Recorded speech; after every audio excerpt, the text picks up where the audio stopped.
पंचनद शोध संस्थान के शोध पत्र विमोचन कार्यक्रम में आप सभी का हार्दिक स्वागत है। आज इस शोध पत्र विमोचन कार्यक्रम में हमें जिनका विशेष सानिध्य मिलने वाला है, हरियाणा विधानसभा के अध्यक्ष श्री ज्ञानचंद गुप्ता जी हमारे बीच में उपस्थित है। इसके साथ ही पंचनद शोध संस्थान के कार्यकारी अध्यक्ष डॉक्टर कृष्ण सिंह आर्य जी हमारे साथ हैं। पंचनद के निदेशक प्रोफेसर ब्रिज किशोर कुटियाला जी, जो कि हरियाणा राज्य उच्च शिक्षा परिषद में चेयरमैन है, आपका सानिध्य इस अवसर पर हमें मिल रहा है। पंचनद शोध संस्थान के पंचकुला अध्ययन केंद्र ने कोविड-19 के पंचकुला मॉडल पर जो शोध रिपोर्ट प्रस्तुत और जो तैयार की है, वो श्री सुमंतो घोष जी इस रिपोर्ट को तैयार करने वाले आज इस रिपोर्ट की हमारे को प्रस्तुति देंगे और कार्यक्रम के बाद हमें वरिष्ठ अधिकारियों का मार्गदर्शन पाठ्य के रूप में मिलने वाला है। हम सभी इस कार्यक्रम में करीब 40 मिनट तक एक साथ रहने वाले हैं। इसके साथ ही हमारे इस कार्यक्रम में हरियाणा एवं पंजाब हाई कोर्ट के वरिष्ठ अधिवक्ता श्री राजेश चौरान जी भी उपस्थित हैं, उनका भी हम हार्दिक स्वागत करते हैं। कार्यक्रम की शुरुआत हम शोध पत्रिका के विमोचन से करेंगे। मैं सभी वरिष्ठ अधिकारियों से निवेदन करता हूं कि वो लोकार्पण इस पुस्तिका का हम सबके लिए करें।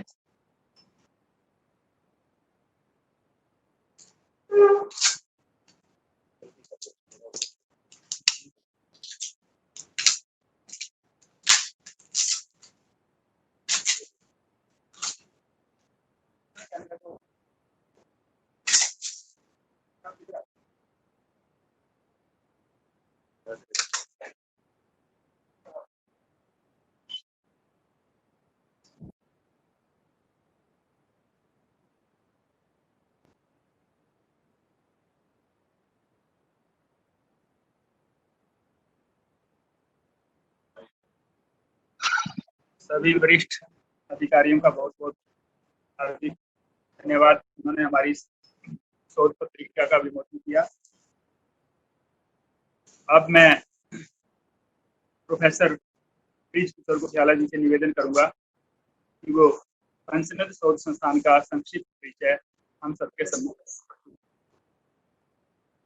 आदरणीय ज्ञान जी, आदरणीय कृष्ण जी, सुमंतो जी, राजेश जी, दिनेश जी और यहाँ पर उपस्थित अधिकारीगण, पंचनद शोध संस्थान लगभग 36 साल पुराना संस्थान है और जैसा कि इसके नाम से जाहिर होता है कि ये भारत के उत्तर क्षेत्र से संबंधित है, जहाँ की 5 नदियां इस भूमि को सिंचित करती हैं और इसके जीवन को प्रफुल्लित करती हैं। पंचनद का मुख्य उद्देश्य जो समाज का बौद्धिक वर्ग है उसको आपस में संवाद में लगाना और उस संवाद से जो नवनीत निकले उसको समाज के जनमानस के मन में ला करके और उसको व्यवहार में लाने का ये कार्य है। बहुत पहले 1980 के दशक में इस क्षेत्र में कुछ मत पंथों का ऐसा भेदभाव उत्पन्न हुआ कि जो एक सौहार्द जो पूरे समाज में बना हुआ था वो टूटता हुआ नजर आया। तो उस समय सभी विचारधारा के लोगों ने मिलकर एक 2 दिन की गोष्ठी की, जिसमें लगभग 36 घंटे वो एक सभागृह में बंद रहे, वही खाना पीना किया और सब लोगों ने सामूहिक रूप से इस बात पे विचार किया कि ये जो स्थिति बनी है जिसमें सदियों से जो एक सद्भाव विभिन्न समुदायों में बना हुआ है उसको जो तोड़ने का प्रयास हुआ है उसको हम कैसे रोकें। तो उसी से ये पंचनद शोध संस्थान की स्थापना हुई 1984 में और हिमाचल हाई कोर्ट के जो चीफ जस्टिस थे वो इसके पहले अध्यक्ष बने। इस प्रकार से ये पंचनद शोध संस्थान पिछले कई वर्षों से काम कर रहा है। वर्तमान में हरियाणा, पंजाब हिमाचल प्रदेश, दिल्ली प्रांत और जम्मू में 31 अध्ययन केंद्रों के माध्यम से पंचनद शोध का कार्य चल रहा है।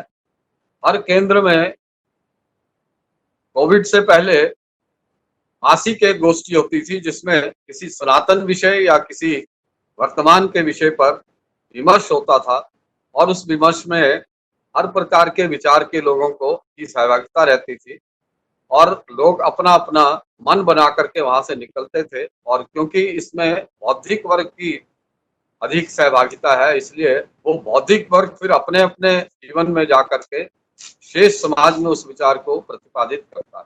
इस समय 31 केंद्र इन 5 राज्यों में हमारे कार्यरत हैं और जब से ये कोविड और लॉकडाउन हुआ है तो हम लोग प्रत्यक्ष बैठकों के करने के बजाय आजकल ई बैठकें कर रहे हैं, जैसे ये बैठक चल रही है। और हमारा कार्यकर्ता इतना उत्साहित है इन संकट की स्थिति में कि लगभग सप्ताह में कम से कम 10-12 गोष्ठियां होती हैं और जिनमें विभिन्न विषय ज्यादातर कोविड के जीवन और कोविड के बाद के जीवन से संबंधित है। इस प्रकार से हम समय समय पर समाज के उपयोगी जो एकदम से जिनका समस्या का कोई समाधान निकालने की बात होती है, वैसे हम शोध भी करते हैं और उस शोध के आधार पर हम समाज को बताते हैं, प्रशासन को बताते हैं, पॉलिसी मेकर्स को बताते हैं कि स्थिति क्या है और क्या करना समाज के लिए श्रेष्ठ होगा। इस प्रकार से हम लोग इसका प्रकाशन भी करते हैं और प्रज्ञा का प्रवाह उत्तर क्षेत्र में बना रहे और उत्तर क्षेत्र में जो प्रज्ञा का प्रवाह बने उसका इंटरेक्शन जो है देश के शेष भागों से भी बना रहे। इसलिए ये हम ऐसे अन्य प्रदेशों में जितनी संस्थाएं हैं उनके साथ हमारा संवाद चलता रहता है। तो एक राष्ट्रहित में जो एक संवाद बनाना और राष्ट्रहित के संवाद को राष्ट्रहित के व्यवहार में परिवर्तित करना, ये पंचनद का मुख्य कार्य है। ये हम गोष्ठियों के माध्यम से करते हैं, उद्बोधनों के माध्यम से करते हैं, शोध के माध्यम से करते हैं और पंचनद के इसके प्रकाशन के माध्यम से करते हैं। आज भी एक शोध जो Panchkula model of Covid management Sumanto ji ने किया है, आज उसका विमोचन हुआ है। हम सब लोग जो पंचनद से जुड़े हुए हैं या जो आजकल नए जुड़ रहे हैं उन सबको इस महान यज्ञ में अपनी आहुति देने का एक मौका है। हम अधिक से अधिक उसमें अपना योगदान दें। इसी के साथ मैं दिनेश जी से आग्रह करूंगा कि कार्यक्रम को आगे बढ़ाएं। जय हिंद, नमस्कार। कार्यक्रम को आगे बढ़ाते हुए आज जो रिपोर्ट अभी जिसका विमोचन हुआ है, कोरोना का जो पंचकुला मॉडल, इस पर एक विस्तृत शोध रिपोर्ट तैयार की गई है पंचकुला अध्ययन केंद्र की तरफ से। इस पूरी रिपोर्ट को जो तैयार किया है पंचकुला अध्ययन केंद्र के माननीय तो मैं उनसे निवेदन करूंगा कि इसके बारे में यहाँ पर ताकि कार्यक्रम का अधिक से लोगों को लाभान्वित कर सकें।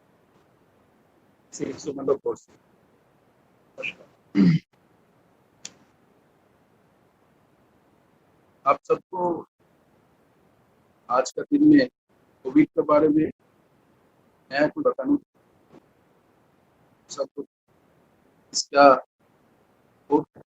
देख रहे। लेकिन जब जनवरी में शुरू में हम सबको ऐसा नहीं लग रहा, हम सबको जब सुनाई पड़ रहा था कि चाइना में कुछ हुआ है या बाहर कहीं एक नया बीमारी आया और ये नया बीमारी आता रहता है। पहले इबोला भी आया था, सार्स भी आया था, लेकिन हमारे देश में उसका कोई कभी देखा नहीं था। तो हम इसका बारे में जनवरी में कुछ ज्यादा जागरूक नहीं थे और चिंतित भी नहीं। लेकिन जैसे जैसे दिन चलता गया, फरवरी का बीच में से ही ये प्रकोप जो है हमारे देश में थोड़ा थोड़ा दिखने लगा और हम सभी इसके बारे में जानने भी लगे। मार्च की 14-15 तारीख से एक ऐसे भाव पूरा देश में पैदा हो गया। ये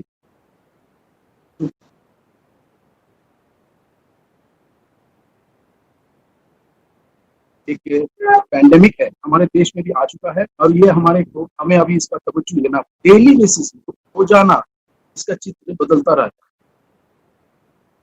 देखते देखते 19 तारीख 18-19 तारीख तक ऐसे हो गए, हम सभी इसके बारे में जान भी चुके थे और बहुत ज्यादा डर भी चुके।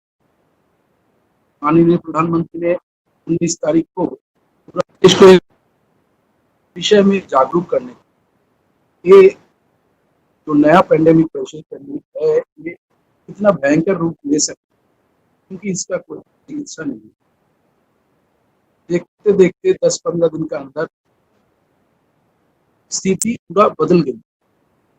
22 तारीख को शाम को हम लोगों ने कोरोना की हाला बजाए, घंटी बजाए, कोरोना को बारे में लोगों को जागरूक करे। कोरोना योद्धा जो उस समय में कहा जाता था, डॉक्टर्स का, नर्सेस का, बाकी चिकित्सा में जुड़े जगत में जुड़े लोगों को, उनको साथ। लेकिन 22 तारीख का बाद 23 तारीख सुबह से देश के विभिन्न स्थानों में कर्फ्यू घोषणा शुरू हो। हम पंचकुला में रहते हैं, तो हमारे नजदीक शहर चंडीगढ़ 22 तारीख सुबह से ही कर्फ्यू जारी कर, आवाजाही उन्हें बंद कर दी। 25 तारीख से पूरा देश में कर्फ्यू लॉकडाउन शुरू हो। हम लोग सभी लोग ऐसे लॉकडाउन का स्थिति कभी जिंदगी देखे नहीं है। हम लोग काम कर रहे थे, सभी लोग काम कर रहे थे, अचानक छुट्टी लोगों को मिलता नहीं था। उसमें अचानक ऐसे हुआ कि आप लोगों को घर बैठना पड़ा। जब ये ऐसे निर्देश पूरा देश के लिए हुआ,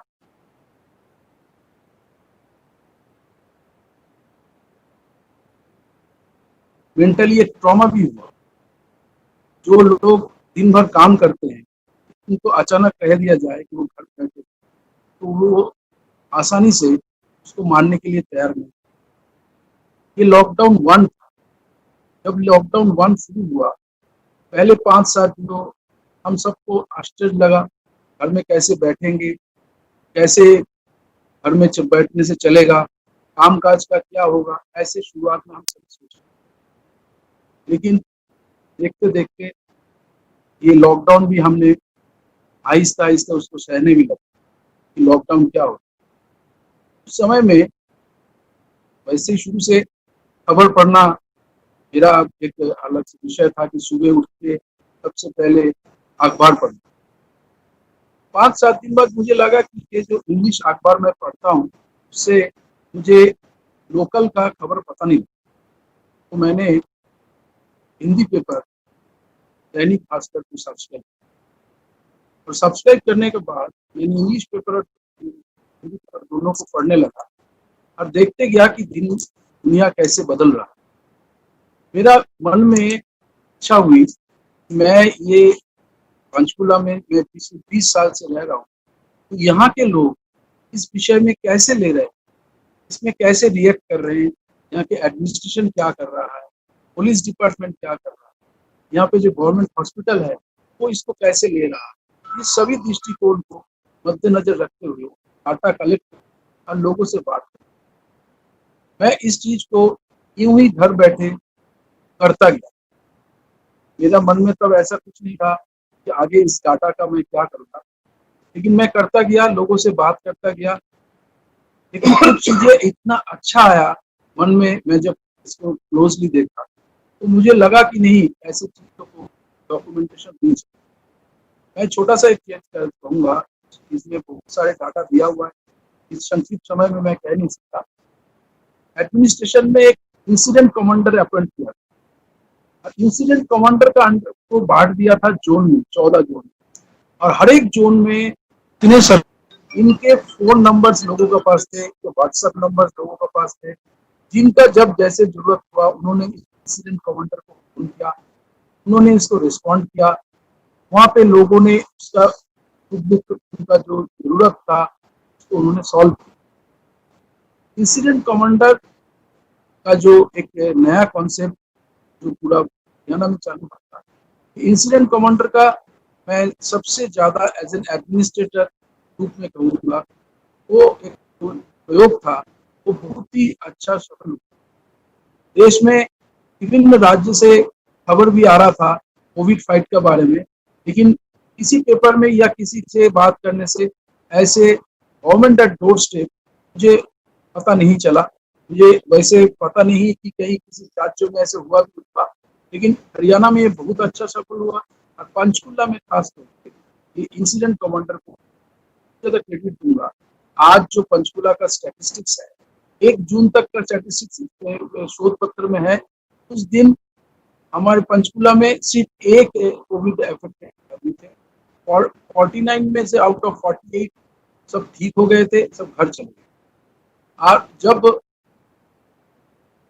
आज का दिन में भी देखता हूँ तो 1 जून से आज तक का, आज टोटल 49 अफेक्टेड तो कोविड अफेक्टेड तो है, और जिसमें से 49 to 49 अफेक्टेड जो हुआ है पंचकुला के नगर के लोग, वो बाहर के लोग अंदर आने से, पंचकुला नगर के लोग किसी और को फैलाया है ऐसा नहीं है। जिनको भी हुआ है वो भी कोई ना कोई ट्रैवल हिस्ट्री है, कोई ना कोई उनका घर पे आया है, तो उससे हुआ। मैं एक छोटा एग्जाम्पल इसमें दूंगा जिससे सारी चीज कवर हो जाएगा। पंचकुला में 15 सेक्टर में एक घर में, उनका घर में एक साथ 9 लोगों का एक दिन में कोविड रिपोर्ट आया। पहले कोविड रिपोर्ट आया, एक महिला थी, उनका पॉजिटिव आया। रात को 11:30 बजे एडमिनिस्ट्रेशन को पता लगा कि 15 सेक्टर में फलाना नंबर घर में कोविड अफेक्ट। तुरंत, आप आश्चर्य होंगे, उस रात 11:30 बजे पुलिस के लोग, साथ में जो हेल्थ डिपार्टमेंट के लोग हैं, साथ में इंसिडेंट कमांडर, सारे उनका घर पहुंचे।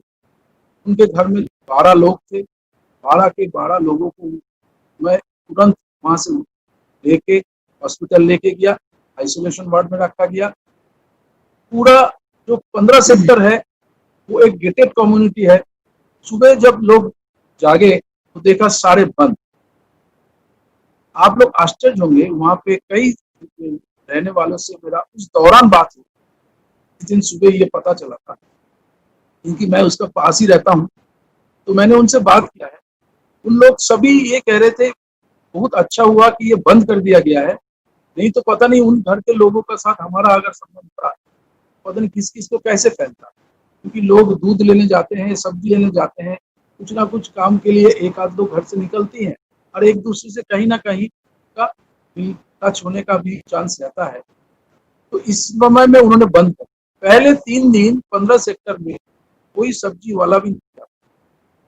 इतना शकत, सब्जी वाले को बाहर पहले उनका टोटली चेक किया गया, उनको फिर अलग से मास्क दिया गया, कैप दिया गया, हाथ में ग्लव्स दिया गया, फिर उनको एक आइडेंटिटी कार्ड इशू किया गया, फिर उनको सब्जी बेचने के लिए 3 दिन बाद चौथे दिन अलाउ किया। लेकिन आप लोग आश्चर्य होंगे, इस मॉडल में, पंचकुला के मॉडल में सबसे बड़ी बात यह है कि एक दूसरे का मदद।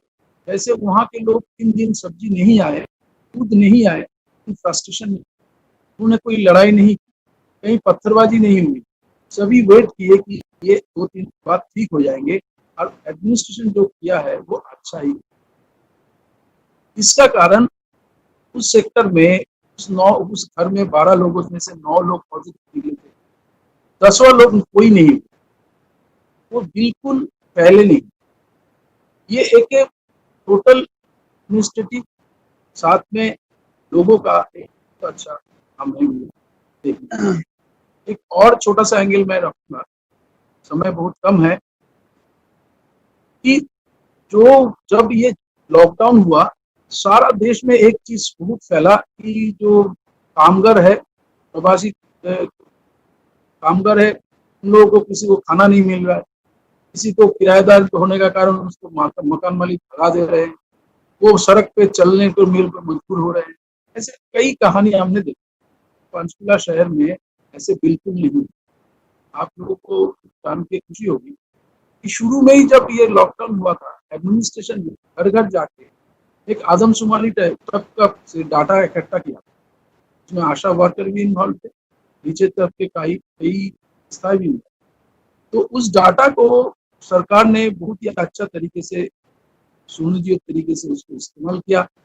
ऐसे जो लोग, कामगार लोग जो भी क्लस्टर में जहां जहां रहते थे, उस क्लस्टर में तुरंत सबके लिए फ्री राशन जो सेंट्रल गवर्नमेंट ने अनाउंस किया था वो, या जो ड्राई राशन लोग बांट रहे थे उसको चैनलाइज किया गया। एक भी आदमी कभी भी पूरा पंचकुला शहर में भूखा नहीं रहे। उनमें से किसी को पैनिक का वजह से रास्ते में चलते हुए दिखे नहीं, कोई पथराव नहीं किए, या कोई घर जाने की जल्दबाजी भी नहीं किए कि हमें इस जगह से कुछ नहीं मिल रहा है तो हम चले जाए। लोगों ने खुल के, सभी लोगों ने जो पंचकुले के उनके पास सामर्थ्य, उन्होंने खाना, बने हुए खाना, ड्राई राशन और उनके जितने जरूरत की सुविधा को इसने पैसे भी बांटे। जगह जगह पे रक्तदान भी हुए, उनके भी शिविर लगे पीजीआई में, फिर 35 सेक्टर में हॉस्पिटल में इनको उनका जरूरत हमेशा पड़ता है, तो रक्तदान शिविर भी हुए। इसलिए जो पंचकुला के निवासी है, पंचकुला शहर के, पंचकुला जिले के, वो इन विषय में इतने ज्यादा आगे आए कि कभी कभी तो ऐसे भी होता था जो खाना बना के लाए हैं बांटने के लिए, लेने वालों से खाना कुछ ज्यादा है। तो कभी किसी में इस तरीके से भी बहुत ज्यादा उनको सबको फायदा लगा। जो डॉक्टर्स के बारे में बात करेंगे तो जनरल हॉस्पिटल, हमारे सेक्टर 6 के जनरल हॉस्पिटल, साथ में और 5 प्राइवेट हॉस्पिटल को कोविड हॉस्पिटल घोषणा किया गया था। इसमें जनरल हॉस्पिटल के डॉक्टर के साथ, नर्सेस के साथ मैंने बात किया है पर्सनली। उनका ये कहना है, पहले एकदम से अचानक जब ये कोविड का हुआ, किसी को इसके बारे में तैयारी नहीं थी, लेकिन बहुत जल्दी सरकार जो हॉस्पिटल में जो जितने बंदोबस्त जरूरत था वो तुरंत किया, और जिसका कारण कभी किसी डॉक्टर को या नर्सेस को ऐसे प्रेशर नहीं लगा।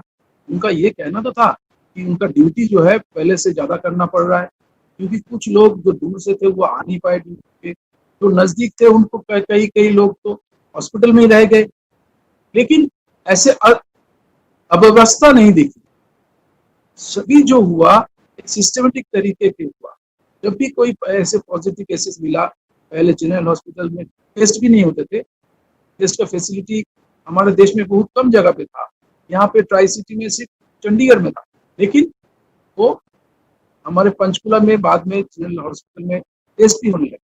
जब टेस्ट होने लग गए तो वहां से टेस्ट होकर रिपोर्ट आने के बाद उनको जैसे जिसका सुविधा का अनुसार बाकी लोग फिर हॉस्पिटल से।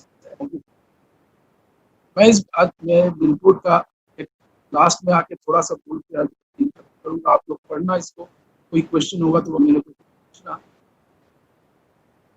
एक ना जो गांव के लोग हैं उन्होंने एक बहुत अच्छा चीज, एक ठीकरी पेहरा हरियाणा में पुराने सिस्टम, जब सरकार नहीं थे तो सरकार का जगह ये ठीकरी पेहरा जो है वो गांव को किसी भी चीज से, आपदा से बचा। वो गांव के लोग ही अपना खुद एक टीम बना के गांव को पहरा देते, इससे कोई बाहर से आके चोरी ना कर पाए, कोई डकैती ना कर पाए, किसी का कोई ऐसे घटना ना घट जाए। अगर उस रूल को कोई तोड़ता था तो पंच उसको पनिशमेंट देता, फाइन करता, तो वो मानत होता। दोबारा उन्होंने इसको रिवाइव, करीब 155 गांव में दोबारा ठीकरी पहरा लगा। एक जवाहरपुर गांव है पंजाब की तरफ, पंजाब और हरियाणा के बीच सीमा लगता है, वहां की गांव है डेरा बसी। उस जवाहरपुर गांव में कोविड-19 का विस्फोट हो, लगातार रोज 15-20 केस आने लगे, मानो कि वो थम ही नहीं रहा है, इतना ज्यादा लगने लगा, 60 कभी 10 कभी 15 का। लेकिन हम लोग को देख के अच्छा लगा, उसके सटे हुए जो हरियाणा का गांव है उसमें एक भी केस नहीं, क्योंकि उन्होंने ठीकरी पहरा इतना तेज कर दी, किसी व्यक्ति को गांव में घुसने ही नहीं। उन्होंने ऐसे सिस्टम बना दिया कि कोई आएगा, जिसका घर आएगा उसको फाइन देना। वैसे फाइन लेने का किसी का जरूरत नहीं पड़ा, क्योंकि गांव के ग्रामीण लोग जो है वो इस चीज को मानते हुए एकदम बिल्कुल किसी को, अपना घर के भी किसी को आने नहीं दिया। तो ये एक छोटा सा रिपोर्ट मैंने तैयार किया है, इसमें सारे स्टैटिस्टिक्स जो है मैंने गवर्नमेंट के जो रिलीज होता था स्टैटिस्टिक्स उसमें लिया है, न्यूज़पेपर से कुछ कटिंग किया है, और गवर्नमेंट के जितने इंस्ट्रक्शंस थे वो उसको मैंने इसमें इस्तेमाल किया है। इसको पढ़ने का बाद अगर किसी को पूछना होगा तो आप बहुत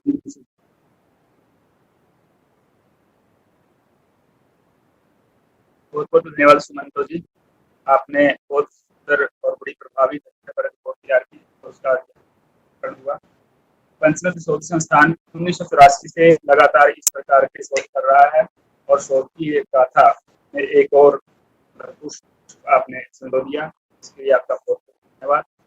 अब मैं निवेदन करूंगा आज के अध्यक्ष, कार्यक्रम के अध्यक्ष माननीय ज्ञान संत जो हरियाणा विधानसभा के स्पीकर हैं, उनके बारे में थोड़ी सी बात, जो कोविड की बात चल रही है और पंचकुला की बात चल रही है। माननीय ज्ञान जी पंचकुला के ही हरियाणा विधानसभा के स्पीकर होने के साथ साथ पंचकुला के विधायक हैं, और पूरे कोरोना कालखंड में बहुत ही एक्टिवली, बड़ी ही सक्रियता के साथ उन्होंने सारी को मैनेज किया, शासन को दिशा निर्देश दिए।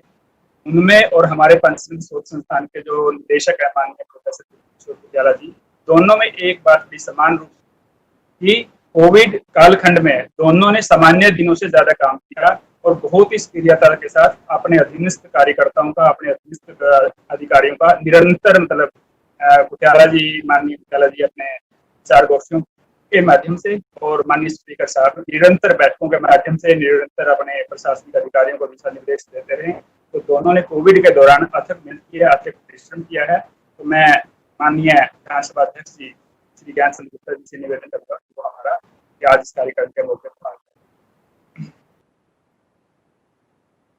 आदरणीय लाला जी, आदरणीय कृष्ण सिंह आर्या जी, और हमारे साथी तथा इस कार्यक्रम से जुड़े सभी कार्यकर्ता।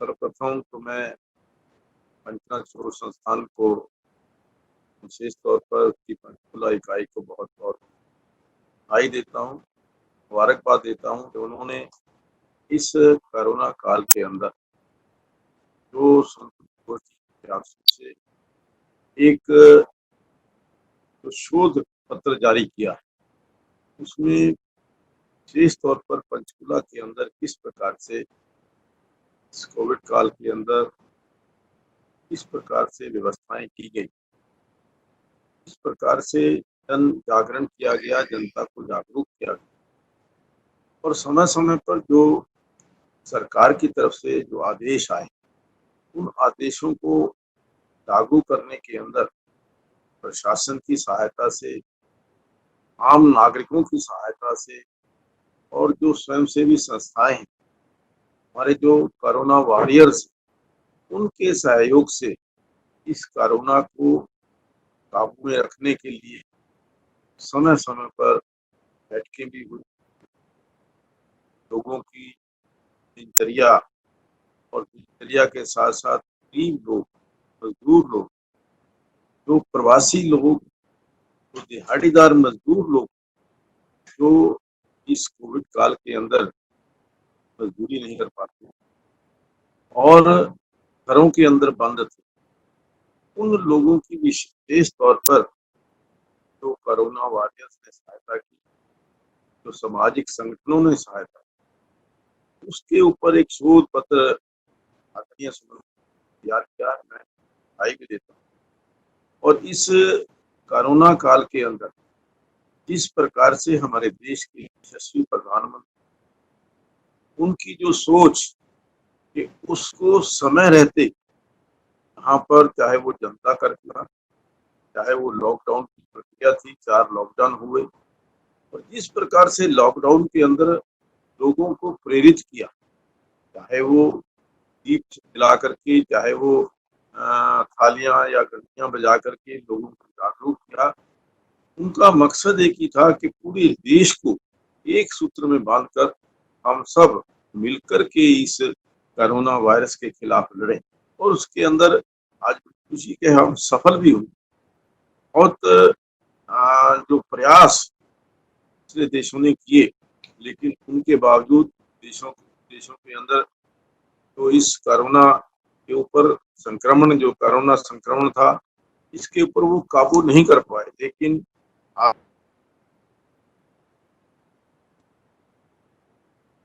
हर वर्ग की सहायता के लिए इस प्रकार से आदरणीय नरेंद्र मोदी हमें समय समय पर जो आर्थिक पैकेज दिए गए, उसका लाभ भी आज समाज के प्रत्येक वर्ग को मिला है। और आज धीरे धीरे जो हमारी अर्थव्यवस्था है वो पटरी पर आनी शुरू हुई। फैक्ट्रियों के अंदर काम शुरू हुआ है, दुकानें खुलने लगी और दुकानों के अंदर चहल पहल नजर आनी।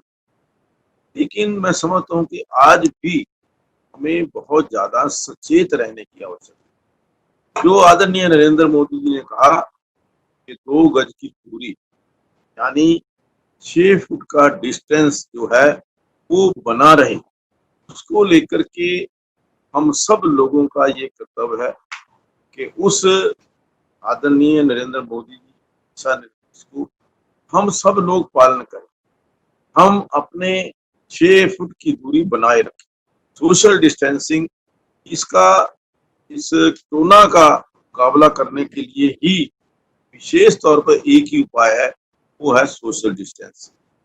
दूसरा, जो हम घर से अगर बहुत मजबूरी है तो मास्क लगा करके घर से निकलें। तो ये 2 जो प्रिकॉशंस हैं, इसके साथ साथ आरोग्य सेतु ऐप जो अपने मोबाइल के अंदर डाउनलोड करके हम कोरोना का जो कोई भी ग्रस्त व्यक्ति है, कोरोना से पीड़ित है, उसकी पहचान भी करने में हमें ज्यादा दिक्कत नहीं हो।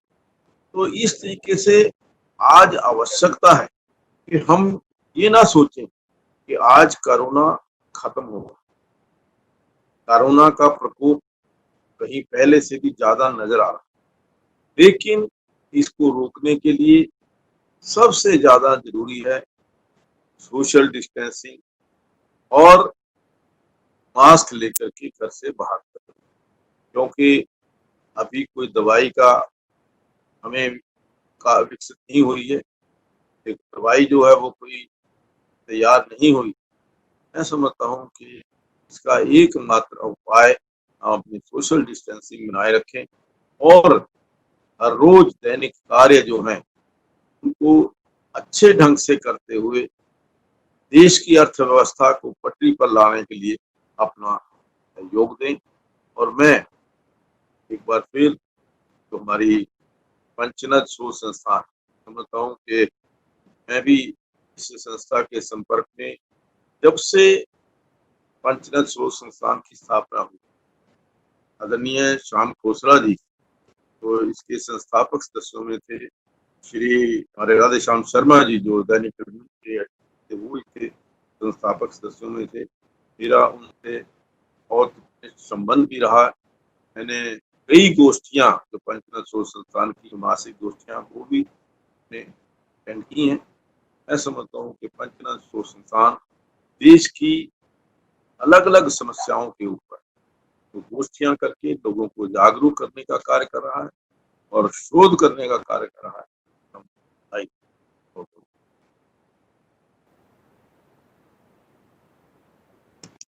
बहुत बहुत धन्यवाद माननीय अध्यक्ष जी, आपने पंचनद शोध संस्थान के बारे में। अब मैं पंचनद शोध संस्थान के कार्यकारी अध्यक्ष डॉक्टर कृष्ण सिंह आर्य जी से निवेदन करता हूँ कि वो पंचनद के कार्यकर्ताओं के लिए बातें और आशीर्वचन प्रस्तुत। व्रतं तरिष्यामि तच्छकेयं तन्मे राध्यताम् इदम् अहम् अमृता सत्यं मुक्तैः। आदरणीय गुप्ता जी, श्याला जी, सुमंतो जी, शेवरण जी, और हमारे दिनेश भाई तथा पंचनद शोध संस्थान के अध्ययन केंद्र में कार्यरत विभिन्न कार्यकर्ता बंधु, श्री सुमंतो घोष जो पंचनद शोध संस्थान के पंचकुला अध्ययन केंद्र के अध्यक्ष हैं, उन्होंने यह पुस्तिका निकाली है। यह प्रयास उनका स्तुत्य है, श्लाघ्य है, प्रशंसनीय है और मैं आशा करता हूं कि भविष्य में भी वो इसी प्रकार के कार्यक्रमों में अपना सहयोग देते रहे। मुझसे पाथेय की बात की, मैं तो केवल एक बात कहना चाहता हूँ, केवल एक, कि कोरोना कभी खत्म नहीं हो, कभी भी खत्म नहीं, क्योंकि ये वायरस और वायरस का जो शरीर है वो डीऑक्सीराइबोज न्यूक्लिक एसिड से बना होता है। इसमें जो प्रोटीन है, एडेनिन, थायमिन, साइटोसिन, ग्वानिन, इनमें इधर उधर परिवर्तन होकर के इसकी मॉडिफिकेशन होती रही। मतलब ये हुआ कि ये वायरस इसका शरीर नहीं है, केवल आत्मा आत्मा है। ये इसमें जरा सी म्यूटेशन होगी और एक नई वायरस, उसमें एक और म्यूटेशन होगी, एक नई वायरस। जिनका जिक्र सार्स वगैरह का इन्होंने किया सुमंतो जी ने, वो भी वायरस ही, सिंपल इन्फ्लुएंजा ये भी वायरस ही। तो वायरस खत्म नहीं, ये बैक्टीरिया से सूक्ष्म है, बैक्टीरिया का शरीर होता है, वायरस का शरीर नहीं होता, केवल उसका डीएनए होता है और बाहर का जो साइटोप्लाज्म है वो नहीं होता और म्यूटेशन से ये चेंज होता है। इस स्थिति में वो सार्स के रूप में आए, फ्लू के रूप में आए, वो कोरोना के रूप में आए या किसी और मॉडिफाई रूप में आए, ये आता रहेगा। तो इसका इलाज क्या है? पोस्ट कोविड हमें क्या करना चाहिए? प्रकृति से जो व्यक्ति जितना दूर है वो उतना ट्रबल में, जितना प्रकृति के नजदीक हैं वो, अब इन्होंने कहा केरल में नहीं होता, क्योंकि केरल में लोग प्रकृति के ज्यादा नजदीक, अमेरिका के कंपैरिजन में हिंदुस्तान में कम हो मॉर्टेलिटी हुई, क्योंकि यहाँ लोग बचपन से मिट्टी में खेलते हैं, वहाँ बचपन से ही एयर कंडीशन में चले गए, तो इम्यूनिटी नहीं है उनकी। हमारा कर्तव्य क्या है कि मैं गीता का एक श्लोक सुनाऊं, युक्त आहार विहारस्य युक्त चेष्टस्य कर्मसु युक्त स्वप्नावबोधोगम्य योगो भवति दुख। दुखों से छूटना है अगर, योगी बनना है अगर, तो युक्त आहार हो। युक्त आहार, खाना अच्छा हो। कैसा अच्छा हो? आयु, सत्व, बल, आरोग्य, सुख, प्रीति विवर्धिना रस्या स्निग्धा आहारा सात्विक। अगर आप ऐसा खाना खाओगे तो कभी कष्ट में नहीं हो। एक और श्लोक सुना, चक्षुपूतम यसेत बादम वस्त्रपूतम जलम पीवेत सत्यपूतम वदेद वाचम न्यायपूतम समर्थ। हमेशा फिल्टर्ड वाटर का प्रयोग करो,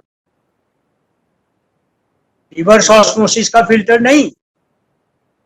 वस्त्रपूतम जलम पीवे, तो जो आदमी फिल्टर्ड वाटर पिएगा, पानी ज्यादा पिएगा और युक्त स्वप्न युक्त बोधस्य, सोना और जागना ही समय पर हो। आज क्या है, रात को 11 बजे खाना खाते हैं, 1 बजे सोते हैं, 10 बजे उठते हैं।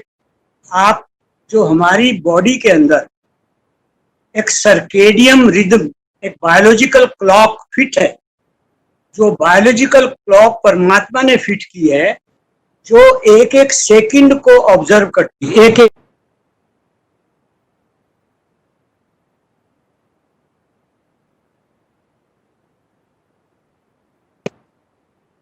खराब कर लिए और अपना सोना और उठना दोनों गलत कर दिया है। इस कारण से बीमार भी जल्दी होते हैं।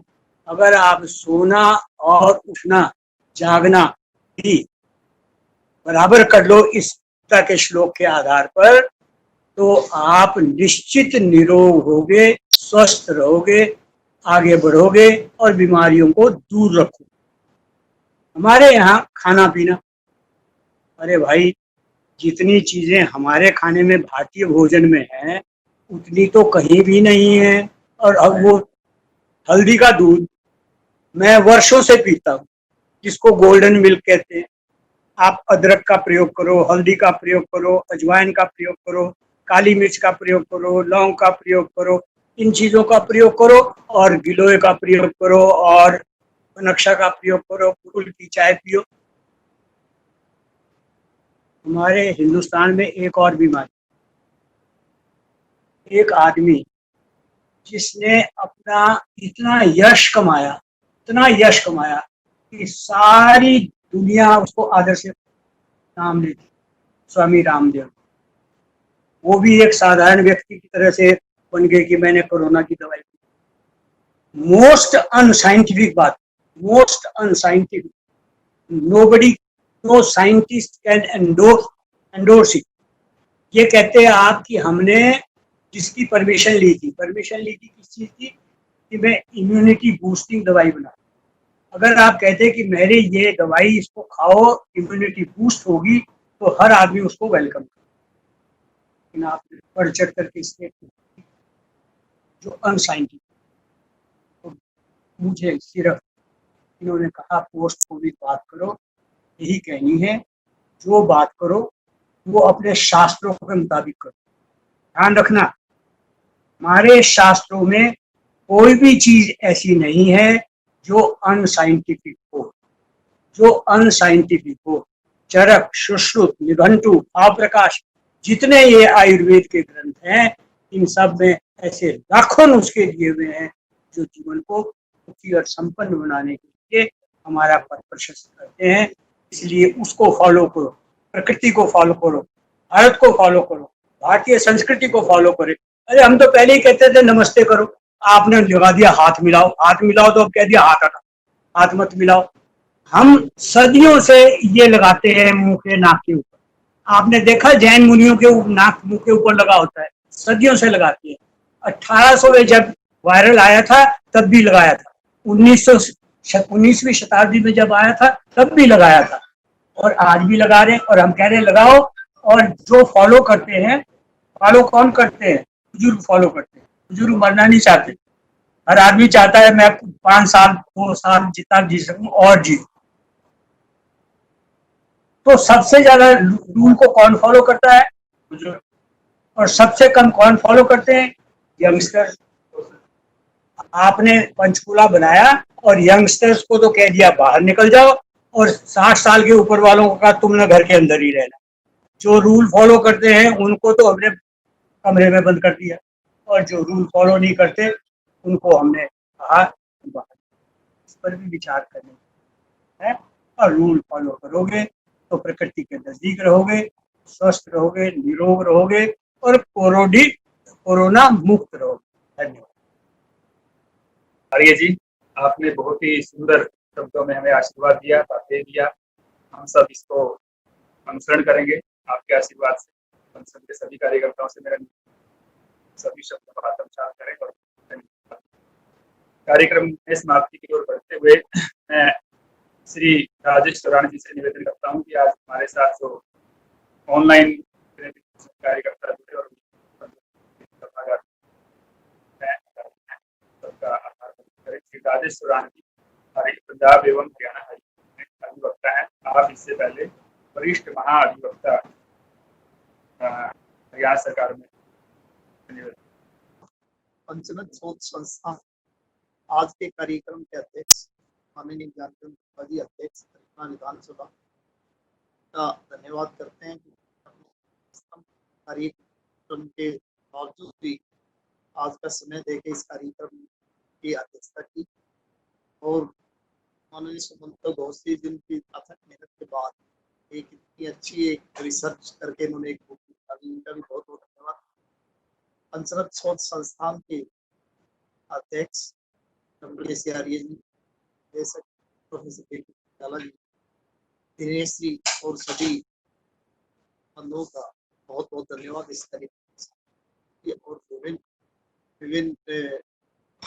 पंचनद शोध संस्थान के अध्ययन केंद्र से जुड़े हुए सभी सदस्यों का।